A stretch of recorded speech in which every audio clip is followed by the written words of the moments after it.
My name's Jesse LaGreca, and I first got involved because another activist on another website that I write on had written about his first day's experience here on the first day of Occupy Wall Street, and the story was just really something I felt passionate about. I care deeply about economic issues, political issues, social issues, and it's something that I'm passionate about. So when I heard that there was a bit of reform coming down the road, I was really excited. I wanted to get involved. It's fun to talk to the propaganda machine in the media, especially conservative leading networks such as yourself, because we find that we can't get conversations on the Department of Justice's ongoing investigation of News Corporation, for which you are an employee, but we can certainly ask questions like, why are the poor engaging in class warfare? Now, after 30 years of having our living standards decrease while the wealthiest 1% have had it better than ever, I think it's time for maybe, some participation in our democracy that isn't funded by news cameras and gentlemen such as yourself. It's really funny, actually. I usually do my own research on the web. I don't watch Fox News that often, but I do pick up a lot of sound bites on the web, so I'm kind of used to their talking points and their faces.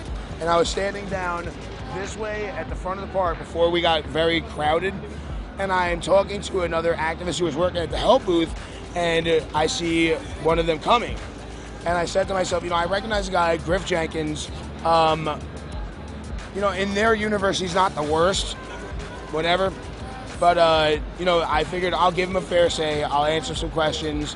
And when I could tell that he was starting to denigrate us, that he was comparing us to something that happened in Greece, which was on the violent side, he was trying to make us seem like we were inspired by violence, I just decided, I'm not having this. We're here giving you an opportunity on the record with Creative Ancestry to put any message you want out there, give you fair coverage, and I'm not going to in any way be biased about it. So there is an exception to the case because you wouldn't be able to get your message out without us, yes? No, certainly. Take for instance when Glenn Beck was doing his protest and he called the president a person who hates white people and white culture. That was a low moment in Americans' history, and you guys kind of had a big part in it.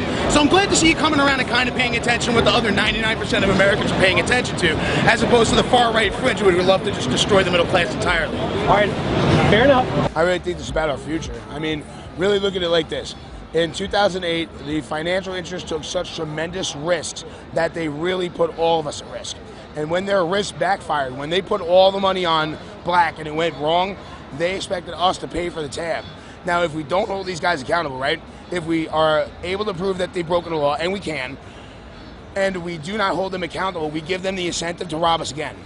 It's almost as if we don't stop them now, they're just going to crash the economy again, and if they can profit off it, they will, and they can stick us with the bill, they will. Really look at it like this. No one has talked about how we're going to pay the bailouts back, but everybody's talking about what we can cut. The reason they want to cut social services is because they want to use those cuts to offset the cost of the bailouts, to offset the cost of the tax cuts for the rich and the wealthiest 1% and corporations.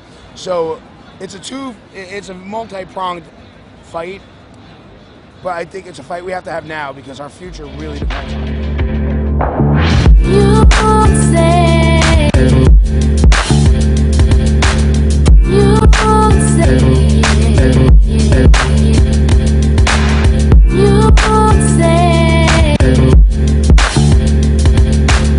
You won't say. No, I think the message is so obvious. I'm almost insulted that they don't say it. They would like to sell us as a misdirected group, when in fact our message is so clear, it couldn't be more clear. Occupy Wall Street is a movement in defiance of the greed of Wall Street. The name Wall Street is in the name of the movement. I don't need to explain this any clearer. And I think what they're doing is they're clouding the issue to create confusion, to turn off people who might otherwise be involved, or to delegitimize this movement in the face of social justice. So when they say that we don't have a clear message, I say we have such a clear message that it proves just how inept our media is because they're unable to share with us the information we need. This is really a fight that matters. This is important to me. My brother is trying to start a small business. He can't get the funds. He's, buried under debt. My mother is sick. She's on a fixed income. So my brother and I are trying to help support her. I've been freelancing and scraping by. I love what I do, don't get me wrong. But I'd like to do better. And I don't understand what type of country we want to be. Do we want to be the kind of country that gives everybody the same opportunities that the wealthiest people have? I'm not saying we should have what they have or take what they have. But if they can take away our future, we should fight back. And I think that's the heart of the movement. You know, our future is at stake. Our children are at stake. Our educations and retirements, healthcare, our homes, our jobs.